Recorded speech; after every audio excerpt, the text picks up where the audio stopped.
Hello, everybody. Coming in a little late with a weekend. Look forward to the weekend. See what we got. It's a showdown weekend. I know a lot of people are burnt out on showdown. There's good news for that. Don't play. And I'm not saying that in a negative way. This is kind of a throwaway weekend.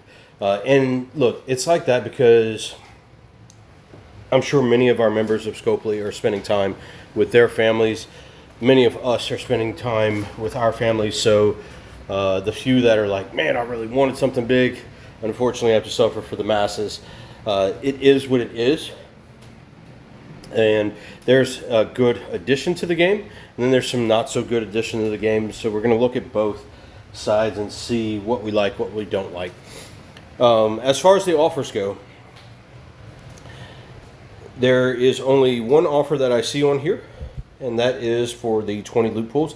That kind of tells me that the contest, the number one spot, is only going to have 20 of the loot. So one of the lesser loots to look, or contests to look forward to with that, with the showdown, they're not showing, and we could go ahead and try to reset. I know he got a lot of stuff, buddy. All right. Sorry, our dog decided to go buck wild on candy and whatnot while we were gone. Logan, no, don't step on that. You asked for help. Okay, there you go, bud. All right, so looking at the event itself, we're not able to see the showdown bracket for tomorrow. It's usually, event starts within X amount of time. That's not there. I wonder... This isn't a predetermined bracket for tomorrow. No. Okay. But that 20 for 20 is a pretty good indication that's going to be the case. Now, it could be with a ton of milestone currency, something like that. But with that being said, is it a big chase weekend? Let's look at the prize wall to determine. First of all, the good addition to the game for the weekend is AJ Styles. I really like the card. The reason I like it, we're talking low MP here. It is 3 moves, which is a little discouraging. You can't really 2-click because of the way that you got to get the Juggernauts to go off, all that for things to trigger it properly. However, you're not getting reversed by anything unless Leech Gem reversal, unless that triggers something. But for the most part, we're not getting reversed by a majority of your big ones like the Hall of Fames, your MP up people, the people that we really worry about going up against in feud. He does, I think it was 140 is what I saw with Merrick's with the bombshell plate that many of us were on the fence of getting. I ended up getting one because I got enough to get that and a Blackman plate. But this plate here, the ultimate plate bombshell, whenever you make 10 or more leash gems, increase your red gem damage by 400% for 1 turn. And then, of course, we'll turn the board red once we break 10 of those leech gems. So I have a feeling that after this event, we probably won't ever see anybody use for this plate again. However, AJ is a good spot for it. So let's look at our prize wall itself. This is where we get into the not so great additions of the game. They're refusing to give us a good Juggernaut plate for whatever reason. This is the second Juggernaut plate that we have received in 2025, which we've never had one before. And we go from 50% to 75%, and it's generated toward one specific color. The Rage plate is going to be an alternative to this, and it almost feels like when they did the the zombie plate and then came out with the other countdown plates. That was years ago when they were giving us gem damage that was that low. So this, to me, that's not worth chasing. If you get there generically, and to be honest, there's nothing else on the wall, then sure, take it. But Don't pay to chase. That's a waste of money right there in that plate. It's good on AJ, okay? It is. 75% is replaceable. You can replace it with 50%. It's 25% less with the Rage plate. You could, if you're focusing on his move damage, and you have the red Zombie Jacob plate, whatever that was, for move damage, if you like that setup, then put that one on there. That one's 100% instead of the 25. So, I'm sorry, 75. So that's actually stronger. So keep that in mind. Moving down, you've got a mixture of your flurries, crossfire, reinforce, botch, and transfusions. I would encourage you to just look at and see what flurries you need. There's a yellow one, which there's a few homes for the yellow. If you like Howdy, he's a little clicky, but Howdy's interesting with the flurries plate. It is more of a Titan build, I will say, but it's one of those, instead of having to resupply everything or reload everything and do the moves a second go round, you could throw the Snowfall plate on there, use Trish Stratus to increase your amount to where it triggers that plate, and then just work off the one buff, and it's actually pretty strong. But there's that Jade Cargill you could do where you just throw her Snowfalls out just to trigger the plate, and then you would throw Maltese and then turn the Maltese, as many Maltese to yellow as possible. Very strong on Jade. I will say that. It's very strong on Jade. And I think there's a couple other spots that I am missing. Shitty Kofi is one of them. The newer Kofi. I know I will get feedback on that. Gear, everything, you give me everything for him. I'm still not going to use him because he's still going to Cascade. Don't care how strong he is. He's going to Cascade. Call it a boss build for Kofi. So moving on, the blues I'm less encouraged by. Also completely skip the Botchman and the yellow transfusions. Those you can get rainbows on almost any event prize wall for inexpensive. So going for a specific color is kind of a waste of currency.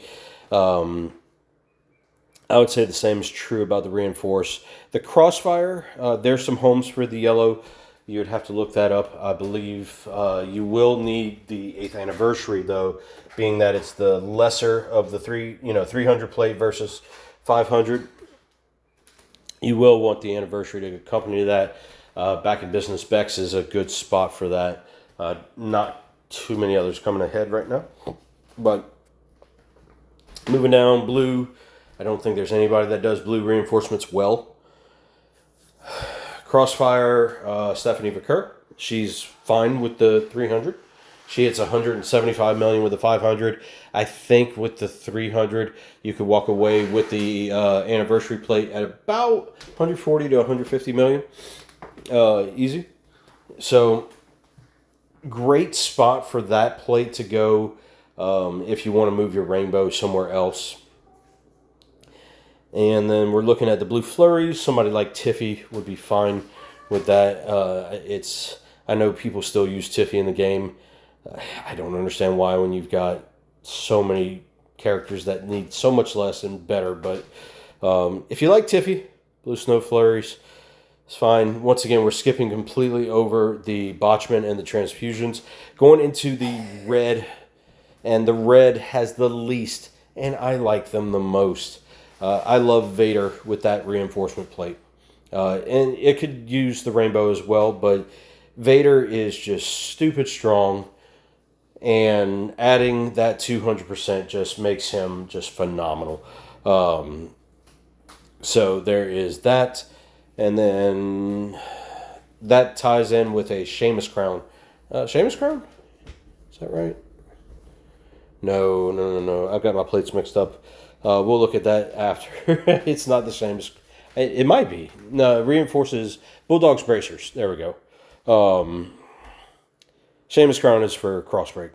All right, and then the red flurries, we've got a few homes for that now that are interesting, and one of them being Striker Liv, and she's actually extremely good. She's one of the best B tiers that we've received. Granted, you know, you kind of need Seth, but if you're struggling in that new gen era, she's fantastic. A couple things to keep in mind because she is a created in that era character and not naturally there. The chances of her getting a future moment are slim to none. We saw that with Kevin Owens and Rhea and the ones from the Legends when they mocked up some Legends. They never received any other love. The case is probably going to be true for the new gen stuff that they manufactured. So keep that in mind. However, she does cover a tough era for females, and that red flurries is, that mixed in with the multiplies. Basically, you're adding another ×3 to your multiply gem when you do that. So, very good for her. Red reinforcement also really good on Seth Freakin. So there's that. Then you get into the straps. Look, I'm not going to tell you not to get any of these straps. I know the 200s are really enticing. They're new, so I feel like they're a little high priced, right? Because they're priced as much as a plate. So I feel they're high, and that's because they're new. We're going to start, I'm guessing that because we've got 200%, we're going to start to see 150s start to filter into the game more. My male and female roster, I've got a few lined up for both that are hitting 150 to 200 mil on average for every color. These are with 100 straps. So a 200 strap is going to be the equivalent if you're missing a plate. So let's say that you struggle with plates. You just aren't able to obtain them as easy. You're not able to do, feud and get the chest of disappointment, or maybe your faction is more laid back, so y'all don't get to where you need to with the prize wall, and you just struggle with plates. Yeah, a 200 strap's going to help to make up a little bit of that for the lower end plates. But keep in mind, I said that these are the same price as those plates. And even though these aren't game-changing plates, the red flurries, like we said, Trish Stratus, she was not fun to use. Now she's fine. You do 100 million damage with Trish Stratus. So that's everybody pointing at Jacqueline. I'm looking at Trish. I'm like, she's still my workhorse. I'm pushing her, and it's because I've gotten a lot more hype for her than I did Jacqueline, since hype sucks. And the release of hype is just terrible. But if we're looking at that as something to keep in mind, if you struggle to get plates, don't go straight to these 200 straps. It just doesn't make sense. And the reason I say that, they're RNG. You say you're looking at, you could get a new gen, but you could easily get a new gen striker where there's only a couple of them, and you already have like 350 straps for new gen striker, but you only needed a new gen showboat, so you end up striking out and leaving with nothing. You got a 200% strap, but it might be another 2-3 years before we get a new gen striker that's worth using. So keep that in mind. Plates over straps always. Unless, I will say with this caveat, because these are the specific colors, if you already have several of these, then don't worry about them, right?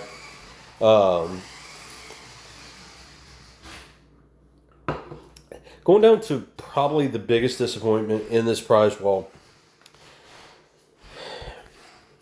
these shards. These shards are extremely low. Extremely low. They're only a one-time offer.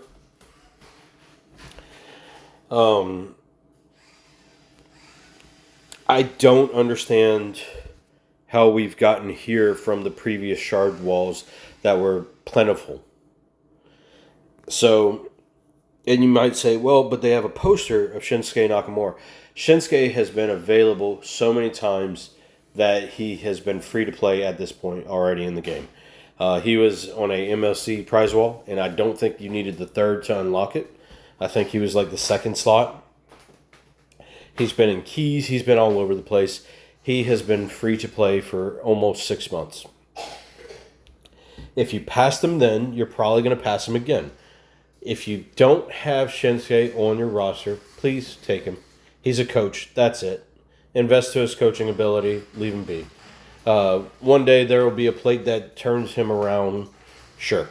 And you can believe that because, to be honest, you can actually look at this guy right here. We're going to pull him up just real quick. I know this is kind of veering off for a second. Shin. I'm terrible at spelling his name. Suke. It reminds me of True Blood. Suke. All right. Anyways, this right here is actually extremely interesting with the Blackman plate. So, just food for thought. I'm not going to run it.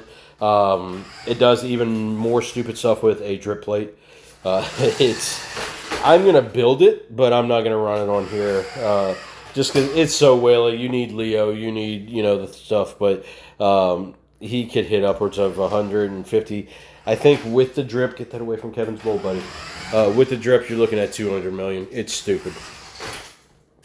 But that's the difference a plate can make, right? And why the straps are less important to me, because straps will come and go.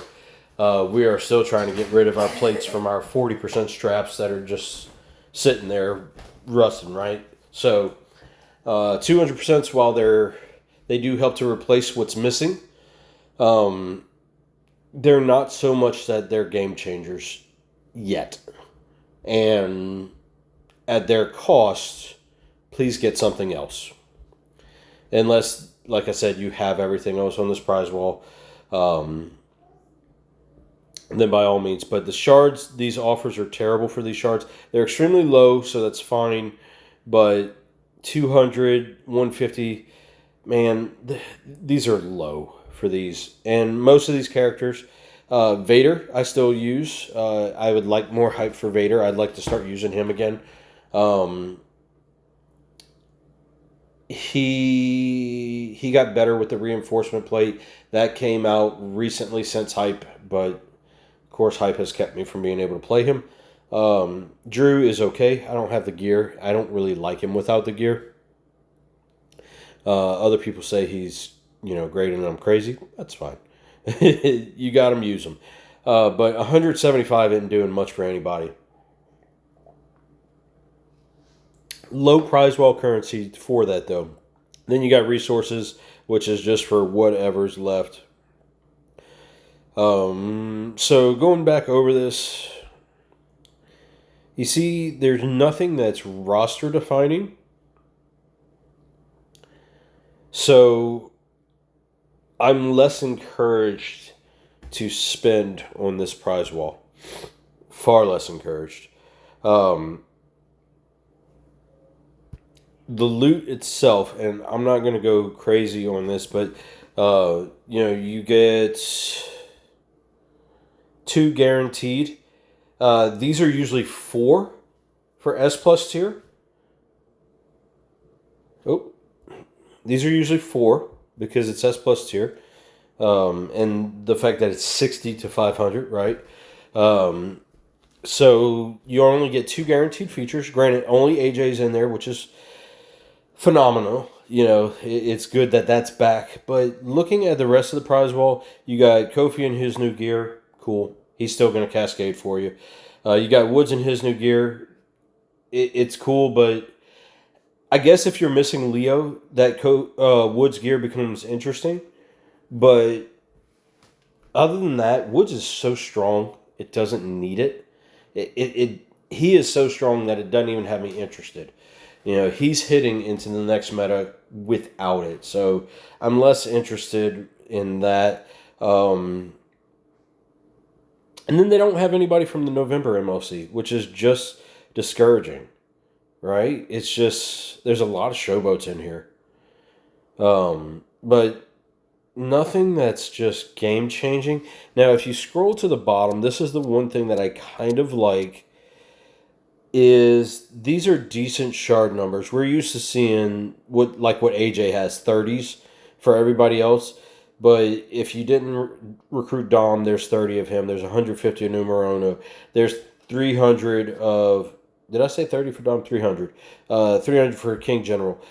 Tribal Thief, Chief, whatever, is shitty, but 300 for him. There's some big numbers for S plus tier. Mommy's the lowest on here, which is surprising that they didn't just go with the flow. Alistair Black's pretty low, but who gives a shit about him, right? Haku's fantastic. Brutus, Hall of Fame Beefcake, I don't understand why he's in here, but fantastic. Outside of that, there's a lot of crap. So, looks like a no-spin weekend for me. AJ, great add to the game. Prize wall, everything in here says we're on vacation. Y'all take the weekend off kind of deal. Here's a little bit of content for those who want to play. Do what you can to help out your faction as always. But, enjoy the weekend with your friends and family. That's all for me. I'm probably not going to do too much gameplay this weekend. If there's any requirements, and I don't think there are, I think it's just collect prize wall medallions from faction. Yeah, that's all it looks like. I'll be playing free energy as quick as I can and getting off the game. And nothing wrong with that on a holiday weekend. So I hope you enjoyed your Christmas. Hope you enjoy your Christmas weekend with your folks, your family, or even your TV. The TV is the best company sometimes. Till next time, have a good one.